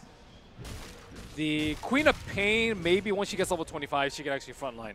I think that Vega have a frontline issue right now where Troll's BKB is too low for him to be able to kill someone. It's at 5 seconds right now. He got kited immediately after BKB was down last time. I didn't realize that went down to 5 so quick. Yeah, he's been pretty frivolous with it, but I think it's kind of necessarily given the lineup. Yeah, certainly. Lots of CC, lots of lockdown, lots of Yules and all that. Jump in commitment here from Afterlife. They're going to go for the pullback play, but again, he's going to get Yules up right away. They're going to drop down the Macropyre in this choke point. Patrol, he's running in, he's got a double damage, and he just, severs down the Jakiro. Really no chance at all to survive, but Newbee are able to create the space to make it out, and now they have a new approach moving in. They're going to get a hold of the Queen. She is able to make it away. Living Armor will also help her out. Close there for Newbee to get a grab, and remember, he bought back. That could have been a dieback for Queen. Up 70% spell lifesteal. Looks like that talent is still going to be taking over the Shadow Strike talent. Even though, see, he just used a shrine right there. Like, what if they need that shrine for the Roche? Like, what? Gee, does not want to hoof it back, dude. So that could potentially be disastrous, not having that shrine up for Roche. To talk about Queen and that 25 talent, yep. Do you think it's going to be pretty 50-50 between which one they get? Nope. Like, spell lifesteal's yeah, Shadow Strike seems you can silly. blink in with Mjolnir and just tank. Oh my God. Yeah. And that's really good. And then you scream immediately after, like assuming they're going to stun you or whatever in this game. Yeah, slowing everyone's neat, but I don't know if it's going to be something to choose over the ridiculous late game power of the lifesteal. So obviously G gonna hone in on that one and try to use its potential as much as possible here. It looks like Troll is getting closer to finishing out a Scotty, so that way I guess on the back end of a BKB, if he is going to get jumped by Newbee, he'll have at least a decent amount of life force to try to survive it. Plus the slow certainly helps. Attention back towards the Roche pit again, though, I would imagine here. Oh man, all these runes. The double check rune, dude. Illusion, though. And there's a haste bottom, and there's like a DD on Troll is very disastrous. Ideally, they can use it off him, but I don't think they're going to be able to do that. Anyways, Roshan is up. Yep. It's time to fight, boys. Let's go. Let's rumble in the river. Already, KP, they're going to just dangle out in front here. What's happening on this side of the map? They'll peek in, conveniently get a stun onto the tree, and then head back the other direction. Maybe not looking to move in unless they get the good head start. How are the other lanes pushing? There's a pretty even separation between both side lanes, but Newbee want to kind of deal with the top lane right now before they get back there. And Vega just kind of mending and doing a bit of the same. Yeah, looking for a lasso on Kuka is going to be the biggest deal. But he doesn't have BKB, and he's still not trying to buy BKB. He still does not have his BOTs. BOTs. Oh. But Mjolnir's up on Queen. She's going to be a heavy damage deal, but like Batrider, he's fallen off so much. He had drums so quickly. He had his blink like at an okay time, I would say. And then after that, it's like, okay, he's doing nothing. But they are going to need to wait a little bit longer. It looks like KP and the rest of Newbee are smoked Trolls out. mid. KP, long jump to get it. His team's waiting behind him here a bit. They're going to lay down the Ice Path and the Macro Pyre. Now, Afterlife able to move in there. They don't quite catch him with anything, so he gets the full pull back onto the bear and burst him down. No one could stop the bat. I take back what I said about Batrider. He doesn't have BKB. He shows you. He goes in without a BKB, and he gets it done. And they're looking to do more, but look at this. Turnaround KP. Epicenter is going to be there, and G now begins to move in. He's got his BKB. He's unleashing everything he can. Newbee going to be forced back a bit on the other side. Abyssal slam down comes out as the buyback return is going to be there for U9. Good burrow approach. Can they get the finish? Troll's able to run out the other direction and sidestep the tornado. And he's heading all the way back up the other direction, but the chase is on. Can G be there to help him out? KP dives on forward a bit, while on the other side. Oh, you know who used that shrine earlier? Oh, it's G! Oh, my God. They take down KP. So, I bet he's like, who the hell used this shrine? And G's like, he's just going to be quiet. I accidentally clicked it. Oh, my God. Luckily, though, they are able to get the turnaround. KP goes down. He finds another shrine, and we'll use that one instead. Okay, so they had Blink stun on Sand King, Blink Yules on Sand King, Ice Path from Jakiro, Yules from Jakiro. And yet Bat just gets to come in and leave without too many questions. Yeah. they could have X'd. They have Tornado. Literally everyone on their team, aside from Ursa, could have done something about it. They were so dead set on that Troll in the mid lane. It's just the Batrider came in right from behind and took him down. And now it's Troll inside the pit looking to go for the finish, but suddenly Newbee jump into action right now. They are going to get the lasso grab to hold and tie down the bear. The Roche is going to get dropped, and it's the Troll who picks it up. But he could end up losing that Aegis life right away. He gets blasted out from the pit, and right next to the arms of Newbee here, he is going to dish out the Tomahawks, looking to stay alive. He manages to get the turnaround finish. Takes down the Ursa. He's going to be out. Dieback for him. The rest of Newbee scramble to potentially make it away, but not before other casualties. Kaka also going to be going down. It's a double kill for G, and Newbee scramble back indoors. 80 seconds without Ursa, 40 without their Jakiro, and 50 with New Kunkka. That's pretty much GG. And it's all the Batrider who got it done. No. Yeah, I still can't believe he got that clutch ass lasso when everyone could have stopped the pullback. They just weren't expecting it. Also, even Ursa could have built an axe to deal with the lasso. Burrow's coming out from KP. A new lasso's going to be there. It's a pullback for SCCC, and he's suddenly gone. An immediate buyback will come out, but this is the final hurrah potentially for Newbee to defend. They're already going to be losing this top set of racks. Vega will leave the catapults to finish the job, and they're moving on to the next horizon now. A new tier 3 before him, and there's still no Ursa for about 35 seconds. It's all on the Wizard. SCCC dishing out everything he can to slow them down. KP moving into action. They drop down the Static Storm, and he gets the self-heals off, but he's going to pop into a new silence. Macropyre also going to be committed and dropped. They pop the dust to scout him out. SCCC puts his focus, though, onto the Troll, hits him with a cold snap, and will be able to get the Aegis down. Vega Low on mana from the others. Troll can't move out from the ice wall while G moves into action and quickly snipes down Kaka, put back into the grave. G, can he make it out though? He already blinked in the action, is low on mana. Used up, ice pass there from Faith, hits him with a dual breath, and the abyssal follow-up will be there. G also going to be going down, no buyback for this man. Sayoma can't make it away! They catch him with the burrow, and he's going to be going down too. And Troll's like, I got the shrine. He had already left. My computer died. But Newbee are holding out. Man, that computer.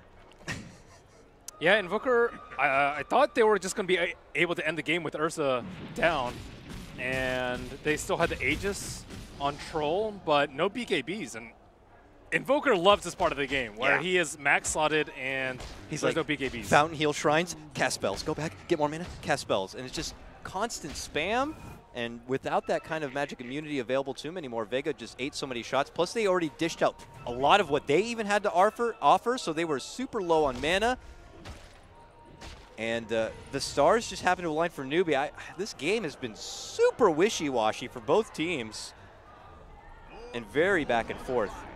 And now we're going to be suddenly Newbee going down the other direction. They still do not have G for what will be about 40 seconds. Queen is actually not as strong as she would be in a normal game because of the Dispel on the Mjolnir. Like, once you have Mjolnir and the spell lifesteal, you just lifesteal insane amounts. But jump in from Mugi, an immediate takedown of the Disruptor. No Stack Storm. We'll be here for this defense.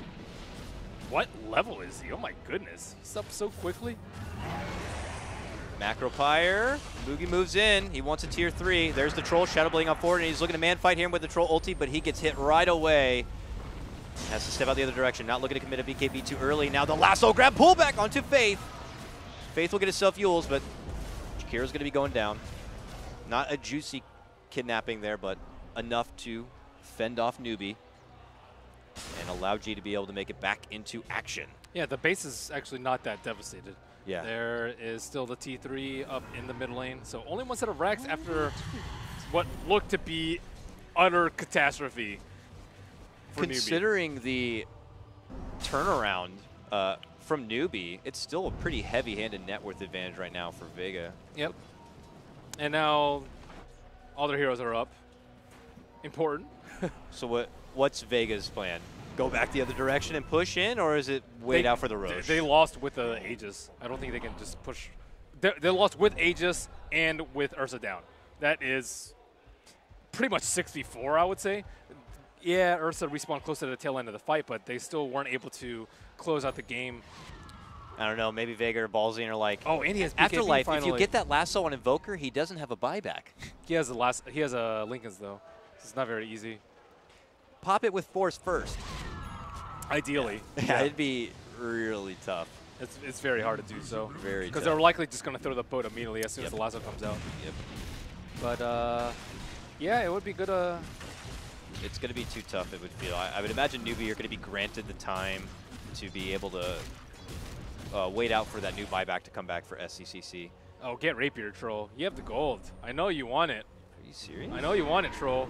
Do you think it's necessary? No. But we want it. But he has the gold. Every time you have 6,200 gold, you're tempted to buy Rapier. That sword sure looks shiny in that shop. Satanic.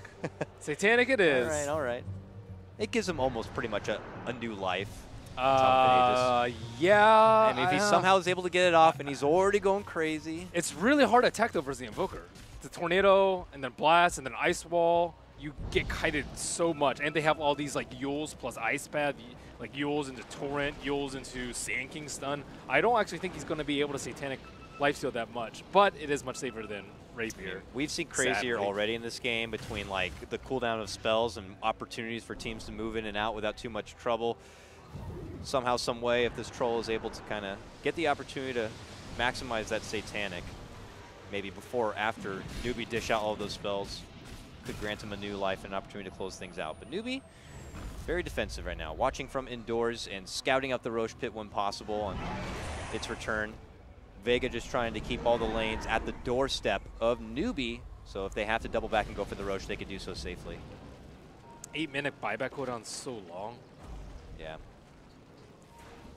I don't know. I kind of like it in the game. Oh, I think it's good. I think it's great for spectators. It just sucks if you're a core and you die. Yeah. And you buyback and you're like, I have to play like a complete wuss for the next 8 minutes. Yeah, hence a lot of the newbie posture here. The real you. Now back, farming up through the mid lane here. There is a DD at the top of the river now, waiting for Vega to be able to grab up as well. Trying to see if maybe there's some other items that Newbee could be holding out on to make things a bit easier for their high ground defense a bit. KP's already been picking him a lot to be able to cover a huge distance for initiation. Ursa, I don't know, I imagine it's got to be getting to cap soon. The damage output's now fallen totally on the Evoker, it feels. But we'll see. Yeah, mostly. Because he can't man-fight the troll. He does have Abyssal, though, so maybe. The Abyssal's been very, very useful for additional lockdown, though. And slotted up Ags for our Disruptor. Help against those BKBs, but that is a journey ahead. Just a lot of Newbee waiting inside, unfortunately, here. Very delicate moment for Vega to kind of hold things out and getting that extra life. Taking everything they can to be able to close this game out without too much trouble. They need the Yules on the other side to deal with all these X's. The X is very annoying for them, too. Yeah. Newbee shouldn't be able to get away with stepping out from the base and scouting everything Vega have without being punished. Yeah, it looks like Tree and Protect is going for one, but it's still going to be a bit. And it's a shame because I could even seen Batrider pick up a Yules this game if they had known, you know, with foresight that they were going to get a Lincolns, let's say, on Newbee's side. Could have been nice to have a Batrider Yules to pop the Lincolns and still keep your force. That's the rune. Yes, it is. Been waiting there for him, and it's going to help him do Roche super fast, or it's going to get them thirsty for a fight. Troll's heading his way all the way down. Over, spots out KP. KP potentially almost caught. Makes it the other side, but not going too far, but then pulled off. X is going to be there. Okay. What a sick X. Woo. Does he have an Aether Lens on that Kunkka? I didn't even see where the Kunkka was. He managed to get that one down. No, he's building up into one, or no, it looks like a Lotus Orb, but he's got the range, gets the catch, and that lasso will get denied. Might be time to get Ags on the bat. Because they're all grouped up pretty closely in the fights. And if you can grip, like, the core you want, one, and then that Kunkka, yeah, then that would be great. Or Kunkka plus anyone else would be great too. All right. Vega draw out a game plan here. Heavy pressure down through the mid lane as this is the final stretch of time before the Roche would be back up. And they're going to put as much pressure down this mid lane as they can to create the space between them and Newbee. KP's there. He sets up the stun. New Aloha dance. He's trapped in a little bit, but they are not going to be following it up with anything else at the moment.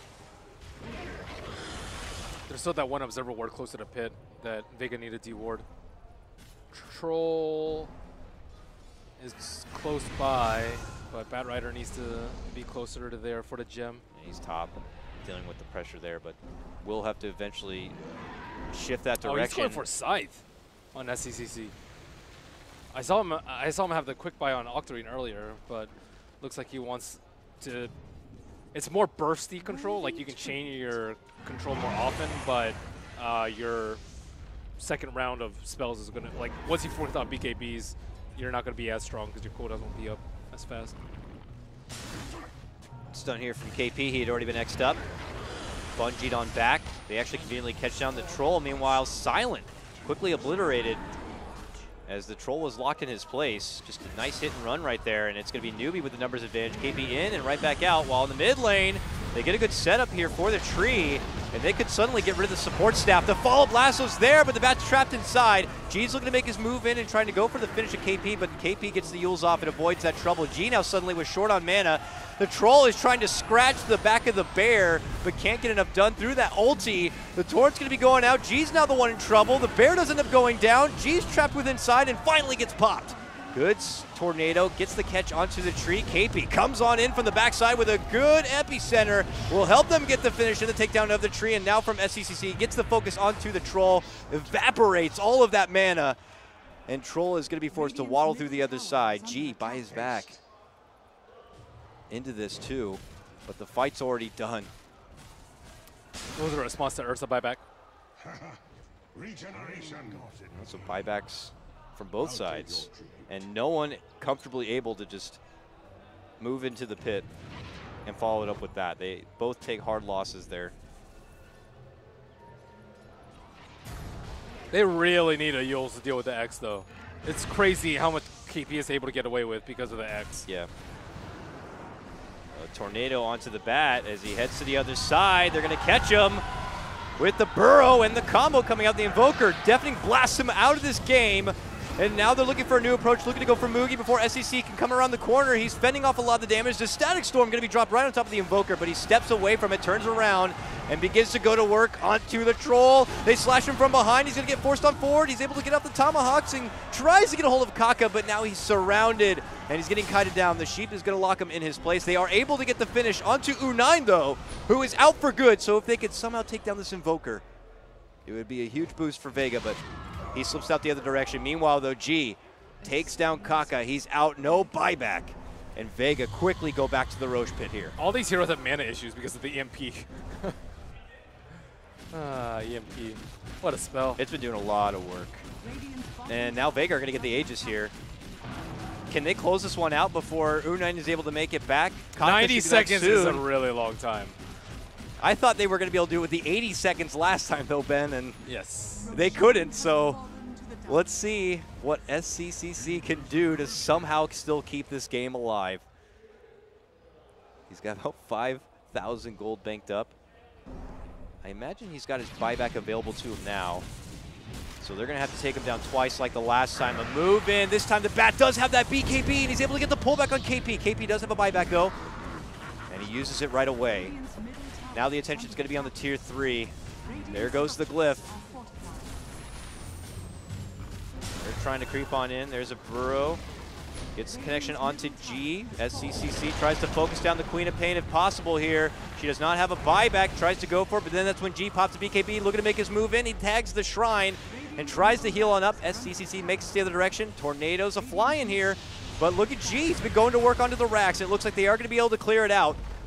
If Vega can get this and walk away with their lives, it already feels well worth it. It's still going to be about 25 seconds before U9 is back into play, and Vega have already gone to work on the third tier 3. They already got it down, and Newbee are going to be forced to step into action now. About 10 more seconds. There goes Afterlife. No more BKB going to be available, so after the last was there, they're going to already use them up. The Epi's going to be coming out. They're looking to go for the burst. Can they get G down in time? They're trying to do it. Can't quite get it yet. Tornado's going to get him in the air right now, but as he comes back down, he blinks on forward and looks to go for the finish on the SEC and is able to get it.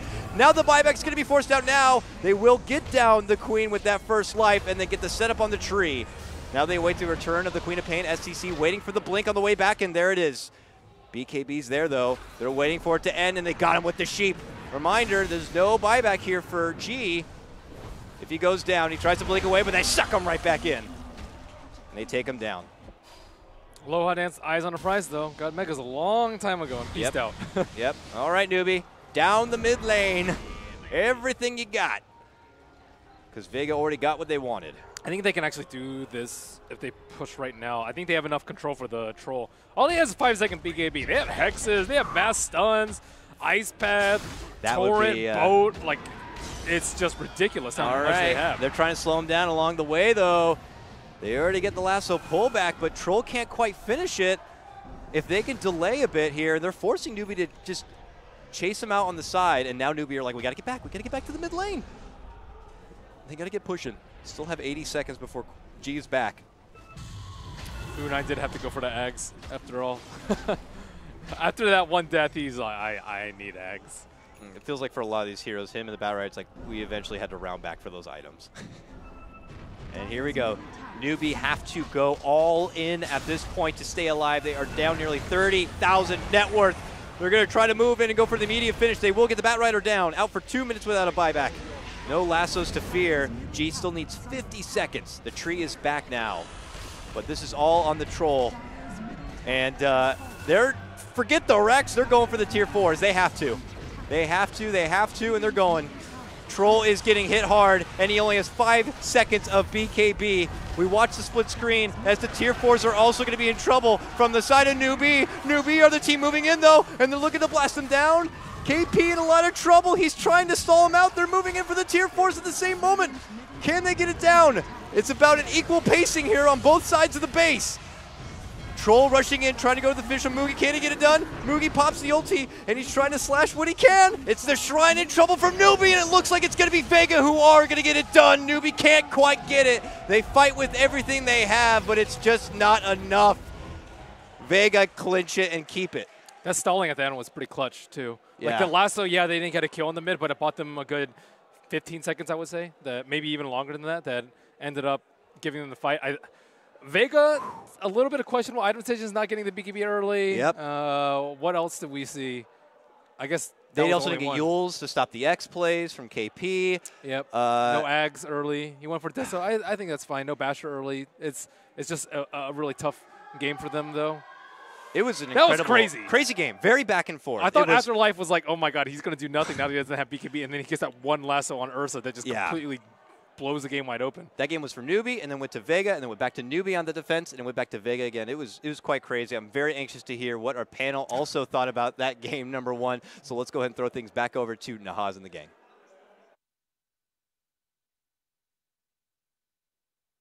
Welcome back to our panel as the Chinese crowd is animated as the third Chinese team in the tournament is down 1-0 in their best-of-3 series. I'm going to bring back my panel here. Guys, we might see a third straight Chinese team lose here in the first round as Newbee had some chances maybe in that game, but Vega able to put it away. I don't know where to start. Where do you guys want to start? I'll start with... It was a fascinating game. Once their all tier 2 towers were down, Troll surprised them with that Shadow Blade, and I think that was the turning point for Vega. I mean, I think maybe we just start at the beginning. The laning phase, very solid for Vega. The Queen of Pain had a huge advantage over the SCCC Invoker in the mid lane, exploited that early on, and that sort of tightened the window that Newbee had to play with that mid-game Wombo combo. The 29-minute fight was huge with Vega able to take three kills on the Radiant side of the map to halt some Newbee momentum.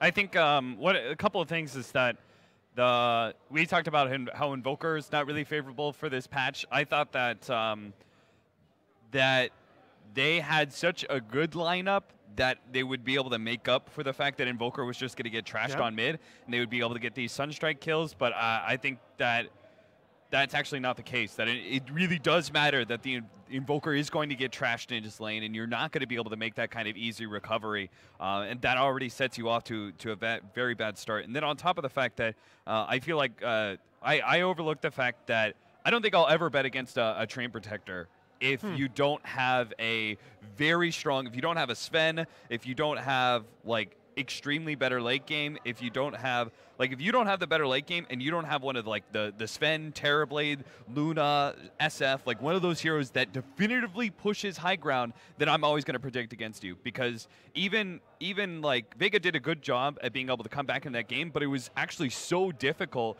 for Newbee to ever be able to push high ground, and you saw impacts throughout that game, not just early but also going later on to the game where they would be able to defend a Vega Squadron push, and congratulations, you have lost a tier 3, but you gained a couple of kills. You go and push something, but you're pushing into a Train Protector. Everything just gets regened up. So I feel like looking back on a draft was actually won by Vega Squadron. Interesting. I thought that they might be able to get away with it, Newbee, because I thought SECC was going to be able to come back, get very, very farmed on that Invoker, and then the Ursa can tank while Invoker takes the high ground. But no, he was never really able to make that recovery, and without that farmed Invoker, you really saw the weakness of the high ground push on the side of Newbee. This felt like it became kind of a wide open anybody's game at some point, a lot of back and forth. It was exciting to listen to the communication for the teams. Newbee known for being one of the better teams in terms of communication. I remember way back on the Nanyang Cruise, was it also a similar like kind of open environment tournament. Some of the other teams would go back and watch them play and listen to how they talked and stuff. And it was great. Like they communicated very well, them and Wings, of course. So that's always been one of their strong points. A lot of instruction coming out. But going back to the draft, was worried a little bit about this Invoker selection. We mentioned the Queen of Pain. Like we had differing views on that, but Queen of Pain able to put a lot of pressure on your opposing mid. If it's a hero like Invoker, which is like greedy and hard to protect to begin with, that has a snowball effect. First, the Invoker died a few times already to begin with the first blood. Second, it keeps the supports like from rotating as freely as they want or pressuring other lanes. And at some point, I think Vega needed to actually lay off the gas a little bit. I think after that start early game, they need to be like, listen, we need to get up our core items. The Queen of Pain is susceptible to being blown up by the disable, as you guys mentioned. The Troll does need some items. We do need to secure Roshan. And that's what kind of let Newbee back into the game with being able to take that Rosh and get those Sunstrike comeback kills. But aside from that, I think the draft put them in a bit of a hole already. They were anticipating it to some extent, I'm sure, with the Invoker selection, but ultimately they weren't able to come back from that. Even with this new patch, if you're playing against Treant Protector, it feels you can't siege the base. It feels like the previous patch all over again. They had so much advantage, but they still couldn't push. They had enough time to build up. Everyone had their items up. That gem came a little bit too late for them, and I think that was the biggest problem, and that turned into Vega's game. Also, items on Quap, when she hits level 25 with Mjolnir, and she even builds a tank just to tank up, she can go in, tank all the damage with a BKB. That's like 15 seconds tanking up and dealing a massive amount of damage. I think we kind of covered the early to mid game, and Newbee really started turning it up late game. I think that they were definitely outplaying Vega Squadron, even though they were at a significant disadvantage. I had to give props to their support duo as well as KP. I think those three played fantastic. Sanking was just insane. Newbee. Yeah, KP was just a monster. He was playing exactly how you want to see a late game Sanking play. Newbee actually could have won that match. Alan and I were talking about it, the level 25 talent choice for SEC. I think you gotta go Tornado. Yeah. If you go Tornado and you have better control over this Troll in some of the fights, and especially that last push, and you're just able to kind of focus on all the other heroes, or in that last push, the objectives, I think Newbee could have actually pulled out a win, despite the fact that I think Vega Squadron definitely should have won this game. I mean, you see that. You see all the damage numbers there a second ago. I mean, there's a reason that this Chinese crowd went absolutely wild when they fifth picked the SECC Invoker. That's the kind of plays that he can make. But yeah, I think you got to do your best wind brewing impression on that Troll. Just keep him up in the air, because they had no solution room. There was no source of true strike on the side of Newbee. I think he decided to go for AoE Deafening Blast, to lock down Queen of Pain even more, to focus on that, actually. From now, what I see, maybe the Cyclone would be the better choice, actually. The Tornado, yeah. And remember that Deafening Blast as of a couple patches ago, no longer a hard lockdown. Quap can still use spells when she's caught in that. So, all right, guys. Game 1 is in the books, tightly fought, but Newbee find themselves down 1-0 in this best-of-3 series. We're going to take a short break, come back, and break down Game 2. Don't